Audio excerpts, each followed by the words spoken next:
I'm Barbara Van Allen. I'm president of the Economic Club of New York. And our chairman, Terry Lundgren, was traveling today and was not able to be here, so he asked me to preside. It's a great pleasure to introduce our guest speaker this morning, Hikmet Ersek, President, Chief Executive Officer, and Director of Western Union Company, a Fortune 500 global leader in digital and retail cross-border money transfer and payment services. With more than 30 years of executive experience in financial services, Hikmet joined Western Union in 1999, and became CEO in 2010. Under his leadership, Western Union has successfully diversified and evolved its businesses to become a truly global payments company. He's had a number of significant accomplishments, and I'll just give a few. He's grown the company's digital and mobile offerings. He's expanded the company's portfolio into the payments in the pay sector in B2B. He has grown the retail money transfer business to more than 550,000 worldwide agent locations and more than 100,000 ATMs and kiosks, implementing a new technology platform and significantly upgrading the company's global compliance programs. Sorry, it's a little dark in here. Founded more than 166 years ago. Wow, that's older than the Economic Club, which is 111 years old. Western Union has become one of the world's most global companies, serving customers in over 200 countries and territories, with a diverse base of agents, frontline associates, and, of course, Western Union employees. It's a purpose-led company and has a remarkably high percentage of its employees, 80%, who contribute to the Western Union Foundation.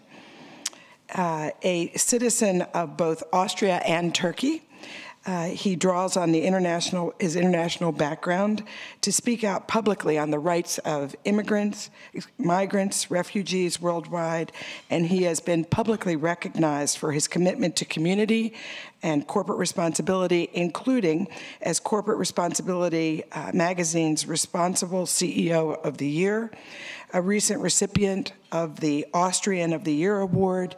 He currently serves as the Austrian Honorary Consul for Colorado and Wyoming, and is frequently quoted in major media around the world on policy and societal issues. He's a member of the International Business Council of the World Economic Forum and the Business Roundtable. He began his career in financial services in Europe when he joined Europay MasterCard in Austria. Back in 1986. A decade later, he joined GE Capital, where he also represented the GE Corporation as the national executive for Austria and Slovenia. He speaks English, German, and Turkish fluently, and he's enjoyed a short career as a professional basketball player. That makes sense, he's quite tall, in Europe. Prior to his private sector experience. He holds a master's degree in economics and business administration from the the University of Economics. It actually has another name that I can't pronounce, in Vienna, Austria. We're also pleased this morning to welcome Sarah Silverstein. She's editor-at-large and executive producer for Business Insider. She also is the host of Crypto Insider and The Bottom Line, who will be interviewing him. And we thank you for both being with us today. With no further delay, could we have you come on up? As is our tradition, we will save the last 15 minutes for questions from our members and their guests. And as a reminder, this morning we do have media in the room. The event is on the record. And as always, please be assured that we will finish promptly at 9 a.m. Thank you. Thank you so much, and it's such a pleasure to be here with you. So Western Union's been around for over 160 years. How has the company stayed so relevant? Well, we are first of all very proud of our history of 167 years, and we have a kind of a DNA in our corporate culture that we disrupt our own business. And that has been over the years. I mean, if I remember that we connected the continent with telegraph lines in 1861. We sent in 1974 first satellite to orbit, commercial satellite to the orbit, still hanging out there somewhere. And then we also issued the first charge card, first prepaid charge card globally. In the late 90s, we connected the world to transfer money. We built, and every time we change our business model. And currently, we are also in a process changing our existing business model, and really looking at instead of having our competitors change us, forced to change us, we are looking always how we can change ourselves.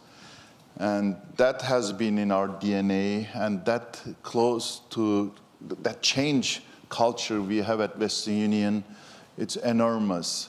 We are, from outside, sometimes people think that we are an old cash company who carries cash from one location to another location with a horse carriage, but we are not. We are doing digital transactions all the time. And that DNA at the company, that close to being the customer and asking that question every time to the customer, what do you want, what's next, has been here. And it's not like, I'm sitting in a corner office and saying that I have the idea, the best idea, I am the smartest. It's the customer is the smartest, and we do listen to the customer all the time. And I tell you, actually, it's very easy. If you really listen to them, it's easy to run a company. It gets harder if you don't listen to them, if you think that you're smarter than the customer. That change doesn't happen. And that kept Western Union market leader. We had also our hard times, though. We were in Chapter 11 in the 70s, right? And some of the executives did not listen to the customer. They didn't believe in the internet. They said, okay, telegraph will be the world connection. And we did have our issues, but at the same time, we came out of that crisis in the 70s, and now we are a world leader. So that DNA is unique at Western Union. Also, the executive we are looking for have that kind of understanding. Our search companies who work with us, they know we have a special DNA. You have to be ready for change. You have to be uncomfortable with the comfortable, and constantly asking what's next keeps you alive, probably, and keeps you market leader. And how did you get involved with Western Union? Oh, well, I've been in the financial services companies, 10 years MasterCard, 5 years G Capital for a longer time, and as the globalization started, I was at GE. During Jack Welch times, GE was #1 company on that day. Especially G Capital was growing very fast under Gary Wendt. And these days, I was also, asked to build a payments company for GE and acquire some banks in Europe. And then I was enjoying my job. #1 company, you didn't leave at that day's GE easily, that's the best school. And I'm still thank GE a lot, because it's definitely one of the best leadership schools. They really develop people in a perfect way. And I remember I was in Crotonville out there and getting that management development sessions. And then one day I get a call if I would like to join Western Union, because Western Union is also getting global, and it was a small company. And I said, no way I'm gonna join Western Union. And my father, I was living in Austria, and my father was living in Turkey. And he became old, sick, and he needed money to go just to pharmacy to pick up, medicine and everything, although he had his pension payments, but at the same time, that was not enough. He needed just money, like many people do. And it was hard for me to send money from Austria to Turkey. It took 4 or 5 days. You didn't know it's going to arriving or not arriving, how much will be paid out. And so I was, although I was in financial services, it was hard. And then during the first interview, I said, no, I'm not going to join Western Union. I'm okay with GE. I like it. I may make one day become a department head or something like that. And then the second interview, I was thinking, though I went home, I was thinking, if I have that problem sending money, it's that hard to my father, there must be like millions of people worldwide, they have the same issue. And that suddenly said, hey, I could help my father, but at the same time, I can create something here. And that was how I joined. Went back, called back the management, came to the US, had an interview, and then I joined and started to build the business in Europe. And basically on that days, it was like, woke up in the morning, which country do we open today? Where do we fly? With which reserve banks do you negotiate? Because it's a very regulated business. How do you get a license? How do you have agent locations? How do you implement brand? How do you implement that trust with the consumers? That was obviously my main job. And that in 200 countries. We are now in 200 countries. On that days, we were about 37,000 locations. 2001, I think 2000, 2001, we celebrated our 100,000 locations. 2005, 250,000 locations. Now we are about 550,000 locations and 4 billion accounts, actually, almost 4 billion accounts. You can drop directly money globally. And it was a fun time. I mean, it's still fun, but it was also, the multicultural competence was extremely helpful for my career. Growing up in different cultures, 2 different religions, Muslim religion and Catholic religion, married to a Hindu, half Catholic. It's all these things helped, obviously, also to drive that business and build that relationship, starting from the head of a reserve bank to head of a bank, to understand the customer needs, the same need that I had to send money to my father to buy only a blood pressure medicine. It's an emotional movement. It's extremely emotional. And understanding that marketing need, building that connection, and standing for them has been definitely motivated me to join Western Union, and respectively took still that learning. I'm still implementing that learning.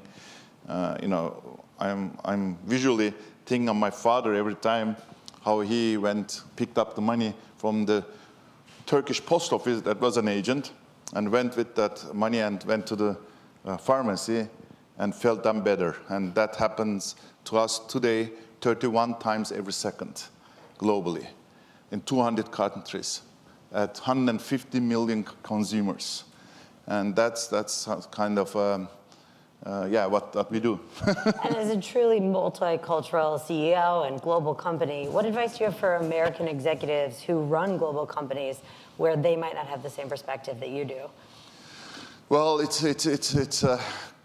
there is one theoretically thing, and then there is definitely the times are also not supporting being global. Now, we are talking about obviously currently more on walls instead of building bridges. Look, look at this room. I believe it's extremely multicultural, extremely open. New York, look at New York where we are today. And it doesn't happen like if you build walls and close your environment, close the doors, you won't invite the people to can't be global. So first of all, you have to think that the world is that connected that you can't stop it. Today, everybody can run a business from home with the mobile phone. The mobile phones today is it's a small computer. The apps you load on on your mobile phone allows you to be connected. Now you can have, and the same time, you can build a small business from home and do a furniture trading business with, for instance, with Indonesia. And that connectivity, it's enormous. But end of the day, you have to meet people, you have to understand them, and you have to really respect the culture. In some Western cultures, we don't respect the other nations, other people, and we think that we are sometimes smarter than they are, which is not the case. What I learned over the time is that every time if I go to Tajikistan, to Dushanbe, or if I go to Bangladesh, to Dhaka, or if I go to Peru, or if I go to Mexico, every time I learn. I learn and it makes me richer, makes me wiser and richer. And it's so simple, and if you learn that and implement that in your day-to-day skills, makes you even a better executive and smarter executives. The people who don't want that are actually scared from the other people. And if you are scared, you won't be successful. You will keep your community in a small environment. You won't be a global leader. You could be a local leader, which is okay. By the way, if you want to be a local leader, it's okay, you know. But if you really want to be a global leader, you can't be scared to go to North Uganda, which I was there a few months ago with Nicole together. And we were there with Forrest Whitaker, by the way, and you know, just to understand what the South Sudanese refugees issues are. And when you go there, you have to talk to them. You have to really understand, sit down with them. It's not just making a presentation and going away, and I know what the best way is. You just really have to take your time. Now, sounds good, everything, you know, everybody can do that. How do you turn that to a business model? That's the big question, right? And so what we do is that to turn that to business model, we just involve them. We just make the executive being a part of that.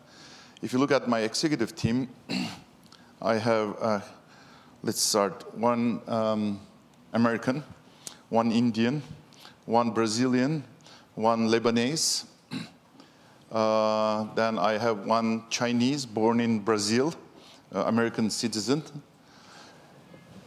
And our meetings, you know, I forgot, maybe like, you know, me, someone also, but if you see that executive team meetings in the mornings when we start, you know, it's unbelievable. It's a different energy. And it's a kind of a how do we really solve a global problem? It's not how do we solve a country's problem, how do we really solve a global problem? We talk even about climate changes. Money transfer company talking about climate change issues. Of course, you know, I believe also the biggest threat today is that the future climate change will drive the most immigration. The people will move in a different way, not because of economic reasons, just because of climate changes. So that multicultural global view in the executive team puts a different dynamic, and we create different products. We do talk to the customer differently, and that's definitely something that I would recommend to any, not only American CEOs, as you asked, but to every CEO. By the way, if I may mention one more thing, I believe that the Americans are more multicultural than the Europeans. That's a wrong perception. And you know, if you really are talking to some, I don't know, offend hopefully someone in a French CEO or Italian CEO, or you know, maybe Scandinavians are much more open, but really a CEO from Austrian CEO, the flexibility of them are not that big like the US CEOs. The reason for that, this country is built on immigration. This country is global. This country was always, you know, open and has values. And actually, they're extremely open to different ideas than traditional countries, traditional cultures, like some European cultures, or even India, you know, even China. I think the US is much more open. That's one of the strengths of US companies and global leaders. I hope that's not be gone, and I hope that the political environment doesn't change that. But that's a strength of US companies. And it's such an interesting time to be in the payment space. A lot is changing. What is the barrier to entry? What is keeping banks from doing what you're doing, or from an app to replace what you're doing in cross-country payments and cross-currency payments? Well, you will hear from every CEO. Every CEO will say their business is the most complex business, right? Because you do day-to-day your job, and you think, oh my God, how do I do that, right? And how do I motivate my people and everything? But cross-border money transfer, it's a very complex business. It is regulated in 200 countries. Every regulation is different. We settle in 131 currencies, 31 transactions every second, in $300 billion of settlement every year. It's extremely complex. And so the business model changed over time. What happened as I joined Western Union was, the success story was that you open a country, build it, they will come.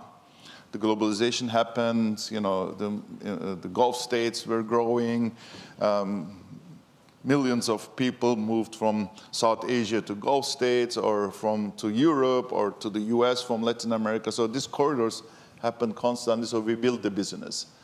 And we outsourced every responsibility to our agent network. After the financial crisis, the regulators said that, hey, there's nothing like that anymore. You own the end-to-end experience. You have to know who is your customers. You have to know who is your front-line associate. You have to know what the transaction is doing. You have to know who is receiving the money. Why are they receiving the money? What's the compliance requirements? Who is this? You really have to check everything. So you have to understand that we have about 150 million customers globally. And repeating and everything, but also new customers. Then we have about 2 million frontline associates globally who are transacting and doing these things. And so within that environment, it got complex. It would be easy for Western Union to say that I'm only going after corridors from UK to, I don't know, to Russia, businesses I know, or from UK to Germany, or from US to Mexico. And I don't touch other countries. And as a CEO, I have to say, during that environment, as the regulatory environment changed, I was thinking about that. Shall we only go after profitable corridors? But our mission-driven purpose said, no, you have to serve every customer globally, and we have to be in last mile. We really serve a different kind of customer. There are 7 billion people worldwide, and our customer segment is different than most of us know. We are not a Louis Vuitton, or we are not a Mercedes, or we are not a Ferrari. We are really serving the people who have a need for day-to-day life. And within that environment, many banks, at the same time, saw the complexity of the business, pulled out. And we realized that that could be a competitive advantage for us. So if they pull out, and I invest in the compliance, I invest in the technology, I invest in all the apps, and that was, we sat down, I presented to the board. I said, we are committed to anti-money laundering activities. We are going to look at every transaction. We're going to know every customer. We're going to know every frontline associate. We're going to check every location. We're going to check every transaction. That's a huge investment, and you have to communicate that also. We are a public traded company to our shareholders, saying that, hold on a second, you're going to invest here. That may cost us a lot of money. In fact, 6%, in the beginning, 5% of our revenue went to compliance activities suddenly, as a cost, $100 to $150 million every year. Today, about 20% of our employees are only working on the anti-money laundering activities. There was, like 2%, now it's 20%. And we realized that it's a competitive advantage. And we could serve the banks, actually, when they pull out of the business, say, hey, we can serve your customers. Would you work with us? And that changed the business environment. Board was very supportive. I have a very good board. Shareholders in the beginning asked a lot of questions, of course, why do you need that investment? But they believed on our long-term vision. And in fact, in that days, about 8 years ago, we started to heavily invest on our mobile money transfer and on our westernunion.com channel. We start to create new apps. We opened an office in San Francisco with 2 people in the beginning. And we said, okay, retail money transfer is good, but the future is digital send and receive digitally. And the customer behavior is changing. So keeping the retail money transfer as a high profitable business, at the same time creating a new environment, at the same time investing in the compliance, changing the business model, was challenging for me and for the corporation. But we kept our promises. We went there. I said to the board, okay, I'm going to create that. We're going to invest heavily there. We're going to start with 2 employees. And I didn't hire someone from the Bay Area, which is extremely smart. And shareholder asked me, I hired someone out of Africa. The head of digital today was leading my Africa business. And Khalid Felahi is now one of the most best executive on digital money transfer, and he leads the San Francisco office. We have now 250 people there. It's our fastest growing business, especially the app-based money transfer. We are growing, it's a $500 million revenue business and it's growing by 20% over a year. And more people sending from their mobile phones while they're taking an underground in New York to Puerto Rico, doing that transaction and sending money immediately. And there's no other company globally like us sending money immediately from an underground, from your mobile phone, 200 countries in minutes. We can deliver in minutes, except in 2 countries. For sanction reasons, we are not there. One is Iran, one is North Korea. North Korea may be changing soon, I don't know. But these are the 2 countries. Otherwise, we are in every country. So this kind of things did help us to be competitive, be on the top of the technology development, being innovative, to your question just in the beginning. I think that the perception also in the public, within the analysts, within shareholders, changed the last 2-3 years about Western Union. It's seen as an extremely innovative company, ready for change, and high profitable company. And a lot of the issues that you're solving for and that you're successfully solving for are a lot of what we hear people say that cryptocurrency is trying to solve for as well. Is cryptocurrency a replacement for money transfers of cash, or how do you see working with cryptocurrency in the future? So cryptocurrency is definitely something, it's a hot subject, and there are many, many ideas, but I did not see a proved business plan or consumer need behind that yet. I wouldn't say, you never know the future, but yet. So to look at that, we did invested in the cryptocurrency area, in the blockchain area, build on blockchain, obviously. But it's more a testing, look at it, what's going on there, instead of heavily saying that that's the future. The reason is very simple. It's not because of me, it's not because of our innovation people, because the consumer tells us, I can't use cryptocurrency in Kerala to go and pay my hospital bills. In India, West India, Kerala. It's a huge community which people go to, especially to the Middle East. When they receive money from Saudi Arabia to Kerala, they want to receive in rupees, Indian rupees, and they want to receive it immediately either on their account or cash on a location to pay just the hospital bills or school bills.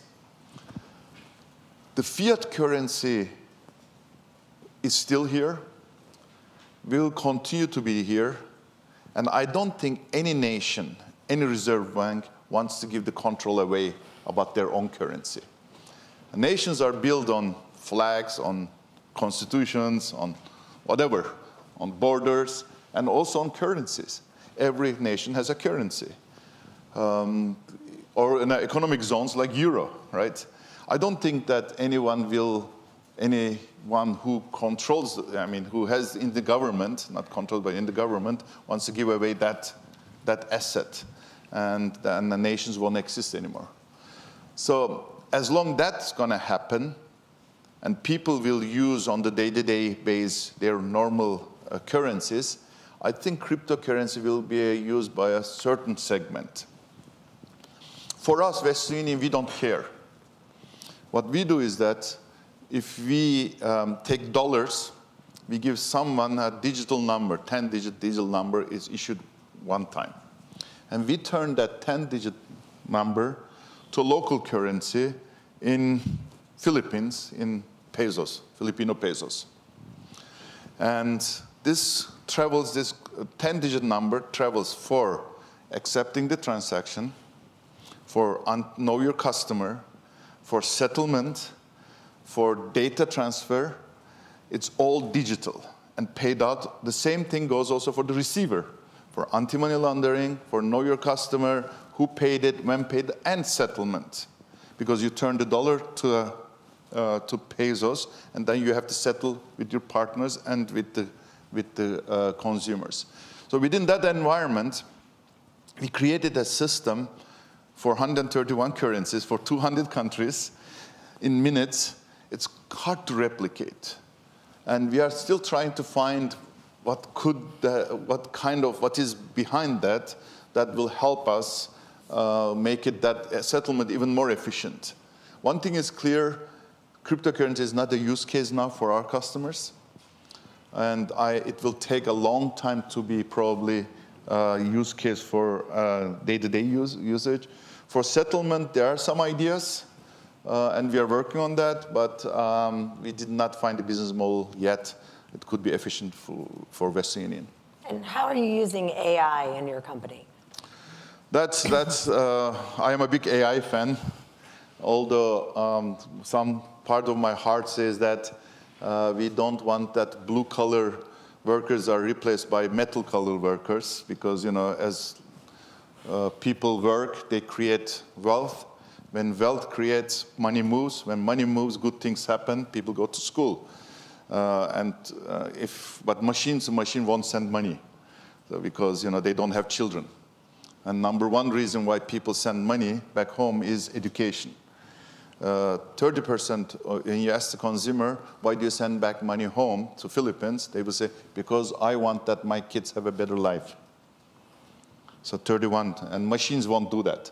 So AI, that's a different political discussion. We can discuss that maybe afterwards with a cocktail. But I'm a big fan of AI because, especially in our business, when you operate in 200 countries, there's a lot of information you collect, a lot of data, which I mentioned earlier.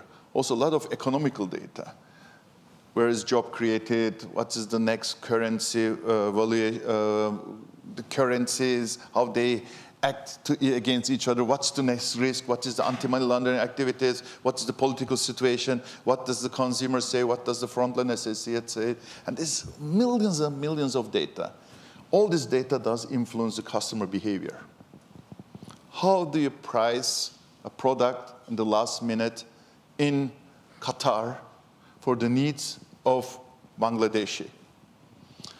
Human can do that, but then you need millions of people. And all this information are put in the AI and gives a kind of a price calculation which is satisfactory for the customer, and where really you can also drive the shareholder value. Because if you don't use that information, it's a waste, and it doesn't drive the shareholder value, I believe. That's why I'm a big fan of AI. And your company is constantly innovating. What is next for payments? What are you guys doing in 2018 or 2019? So we are very much focused on today our core business is C2C, consumer-to-consumer money transfer, if somebody has a need. We do have a smaller part of our business is the payments, B2B, business to business, exporters to importers, but also C2B and B2C. I really believe one of our biggest thing is we call it cross-border solutions. Today we are selling product, Western Union product. In the future, we will sell to businesses solutions. Use our data, use our engine to serve your customers. And we started with them. I think the market is reacting positive on that because everyone has their own ecosystem. And the question is, can we help that the ecosystem can talk to each other and to drive the value of one ecosystem? Is it, could be banks, could be also marketplaces, could be any payment needs. You want to pay your lawyer in Mexico, or you want to pay your bills in Mexico, or you want to load your phone in Kenya, your mom's phone's in minutes in Kenya. End of the day, the money has to move. You need solutions. And that's something that we are investing. That's something that we are looking at. That could be one of the growth areas for Western Union. And we are looking for new customer segments, as I mentioned in my last earnings call. And that new customer segments is only, you can only reach out to them if you really have a robust platform, cross-border platform, which we do, I believe. And we really want to go from C2C, grow to C2C, grow our digital business, but at the same time going really to the business side, also payments part. And you mentioned earlier you have a clear mission to serve your consumers, but you also have shareholders. How do you balance that? How do you convince your shareholders that you should have outposts in places that are not profitable? Well, that's obviously not only my issue, every CEO's issue, especially if you have a core business like ours, which is about 20% margin business. And it's a good margin business, and we are market leader. We have a good market share. It's 15–16% market share. It doesn't sound a lot, but if you look at that, we are definitely a market leader. There is some opportunity. So the shareholders, I believe, would like to see stronger growth from Western Union, more customer, top-line growth. And I think they do understand that if I use the existing capabilities and expand to the new customer segment, that could be also a second leg of Western Union, could be quite strong. So that's what we are doing today. It is definitely, your question could be, next could be, what is the short term, what is the long term, quarterly results, long-term guidance, all these discussions, which recently came up again, I think at the last business roundtable. We talked about that. I think there was also in the Wall Street Journal an article from Jamie Dimon and from Warren Buffett about that.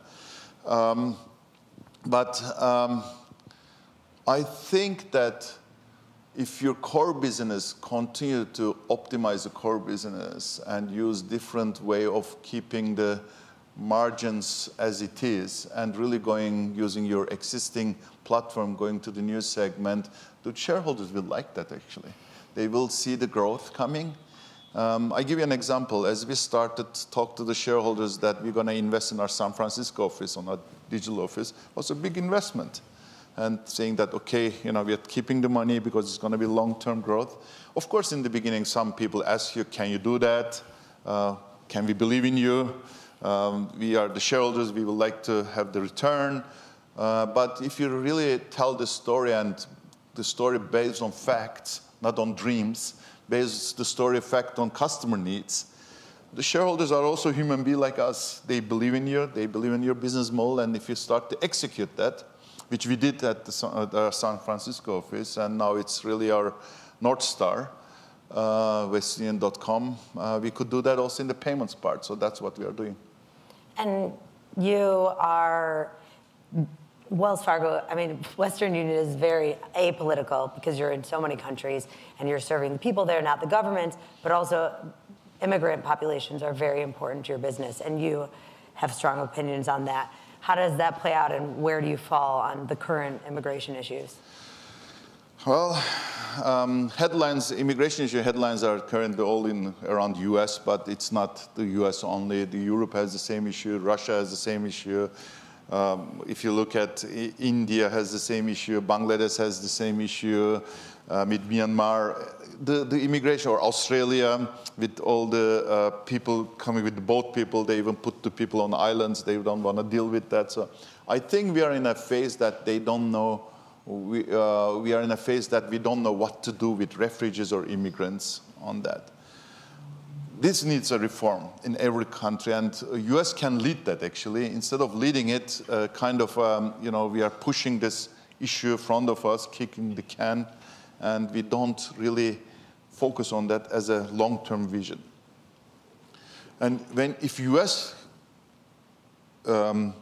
is leading that, other countries will follow that issue because, and currently on the immigration issues and immigration, it's not an issue, immigration opportunities, a global leader is missing. There's no voice to talk about the positive sides of immigration.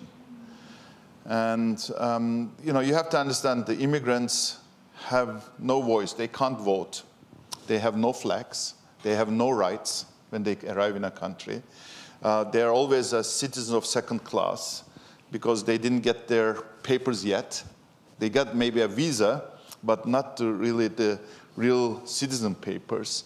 It's a struggle, but at the same time, they make them extremely resilient. Half of the Fortune 500 companies were built from immigrants in the US, and they contribute to the country a lot. They arrive. At the same time, they support also the countries from they come from. Today, immigrants send about $600 billion back to their home, to their loved ones. If the $600 billion, can you imagine, $600 billion is, I think, 40% higher than foreign direct investments from any state. If the $600 billion doesn't exist, the world will be in a really very terrible situation. The $600 billion goes directly from person to person. I'm only talking about the C2C remittance market. Means that there's no corruption in the middle, goes directly to the families, to the loved ones they can use for day-to-day use. And I think when I go to Washington, D.C., to the Senate or whatever, when I talk to everyone, they understand that, but the leadership is missing to be a voice of the immigrants. We do have our business roundtables or other parts, like other CEOs speak up, but it's really a political agenda, and it's very connected with the globalization, protective environment, protecting your economies, and it's a challenging discussion. I believe that globalization, you can't stop globalization. We were talking about that. Today, people are connected with their mobile phones. Globalization is taking only a break, corrective break. But today, we are all living one planet, and the planet is getting more connected and will be more connected. You build the walls or not build walls. It will be more connected because of the data exchange, because of the connectivity, internet connectivity, because of the telecommunication connectivity of the people. I don't think that you can build walls against these connectivities. And if that's the case, if I can do FaceTime tomorrow with someone in Vietnam, with my business partner in Vietnam, how do you stop the globalization there, right? I mean, you're communicating in that minute with someone in Vietnam. So, and that connectivity also puts the people together, and jobs are created, businesses are created, and that's why that needs some positive message. We know it, we all know it, but it's not packaged. It's not packaged. There's no voice for immigrants. There's no positive voice for the people, and I'm trying to do that in my way. But I'm a business leader, and that needs a stronger voice, I believe. Great, and I think it's time to open it up to everyone else. I was lucky enough to get to ask lots of questions, but does anybody else have any questions? Thank you. So as you look at some of your newer competitors in the tech space, whether it's an Alipay, whether it's a Remitly, TransferWise, Paytm in India, what do you admire most about those emerging competitors, and you know, what aspects of their business are you looking to replicate within Western Union, if anything?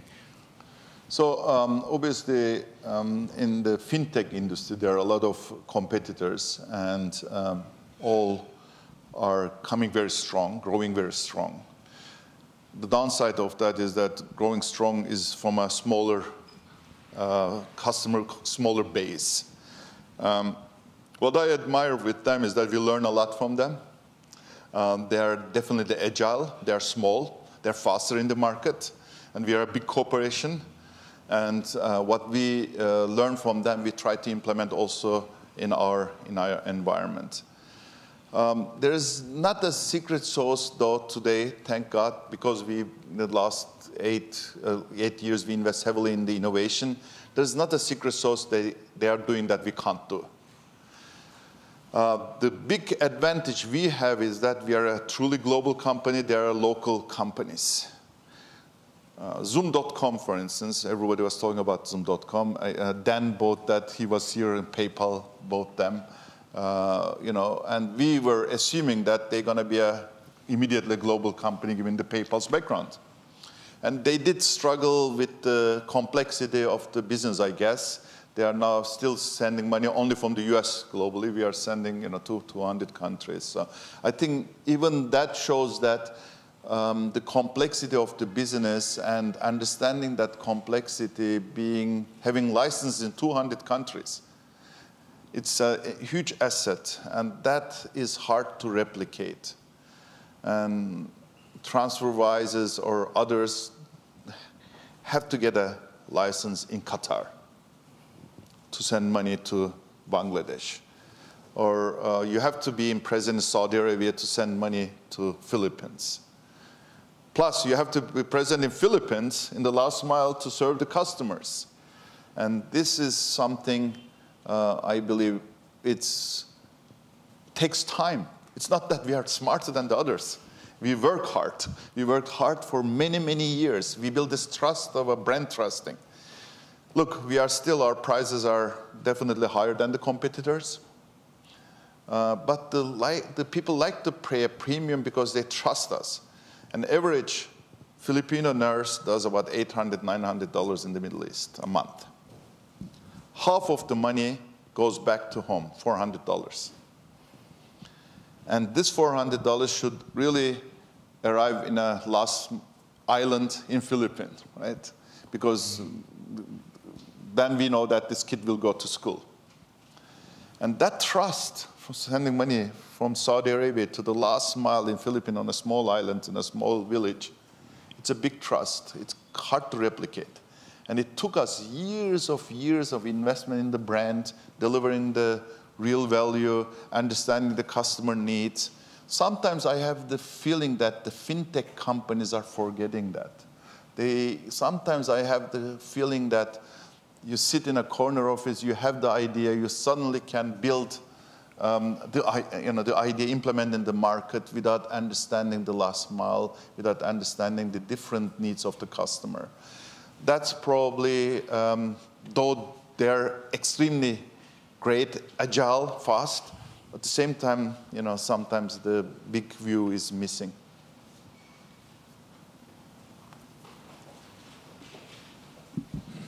So the vast majority of your business is cash payout to the unbanked. Is there any fintech disruptors or anyone doing anything to reach the unbanked that you're sort of keeping an eye on? And then secondly, just you mentioned your prices are higher than competitors, and pricing's been incredibly stable. You've been actually increasing prices. To what extent, 20% margin is pretty nice. To what extent do you view pricing as a lever that you could pull to sort of defend the business model? Sure. First part of the question was the pricing. What the second part? First part? Unbanked. Unbanked, yeah. So first of all, the 70% of our, 75% of our customers are banked. The perception, we call it, it's underbanked. Let me phrase like that. Maybe they don't have the financial tools that you or I have it, that you could easily use that. So when they do have a bank account, but the bank account doesn't serve them in their needs to receive money from abroad. That's why we pay out in cash, and they don't have like the tools that I can use my ATM or my debit card or my credit card. I can play around. The financial tools are missing. That's why we pay out in cash. Most of our transactions, the growth from our transaction on the send side comes from digital. Receive side is still cash payout. And that's why we have the 550,000 locations. And that's a big competitive advantage. Saying that, though, the strongest growth is coming from account payout. From mobile phone to an account in any country is the fastest growing part of the business, but it's a very small part of our business in absolute. It's new. We are reaching out to new customer segments who want that. The governments are trying harder to give more and more accounts. Is it in India with the demonetization activities, giving more IDs to the people, or is it in Africa? The governments are really putting pressure on the banks that they should acquire more and more customers. So it is a business segment that we believe can grow faster. On the pricing side, this business, you heard it earlier, costs money to run this business. So you have to invest in the operations. And you have to pay for something, right? And all the compliance programs, technology, and everything. And the competitors also start to realize that, saying that, hey, it's not like free of charge to build a money transfer business. It needs some, operations. And that's why the price has been, first of all, that's one reason that has been stable. The second thing is that we do pricing actions, but the big advantage is that we are basically, theoretically, in 40,000 corridors, actively in few thousand corridors, and we sometimes increase prices and decrease prices. I tell you, sending money we were talking about, and to Puerto Rico from here, and New York is different prices than if you send it from Texas. We do even street corner price like an airliner. On weekend, we charge different foreign exchange from Middle East to Philippines than during the week. So that portfolio play, like an airliner, helps us to keep the prices stable. That's the internal customer focus. And plus, the environment shows that you have to run this business, you have to invest. That keeps the price quite stable. And so I don't see also a lot of pressure short term. I mean, I can't read the future, but for next future, I believe that our price will stay stable. I think we have time for one more question. I think there's one back there. I can take two. Hi. I'm going to ask two questions, okay? Number one, what exactly is it, Mr. Ersek, about cryptocurrency blockchain that isn't working or is just not immediately making the technology successful or usable? If you could sort of, very specifically identify what the hitch is there. And secondly, you sit on a lot of payment data. Have you ever considered, on an anonymized basis, making it available somehow to economists so they can track things like, wages and, globalization and things like that? Let me start with the second part of data. Yes, we do have a lot of data, and we use it as a competitive advantage. We have a not huge, but quite decent business intelligence department with economists, with risk people, with statistics people sitting there and analyzing the data and do our 3 years plan. Actually, I'm just next 3 years I'm going to present in July to my board again, and I'm working based on that. Access to the public, I use it as a competitive advantage. So I have to be, I would love to share if it's for good to drive the political environment, the issues we talked earlier, how migrants contribute to the economy and really promote that in a positive way, I would do that.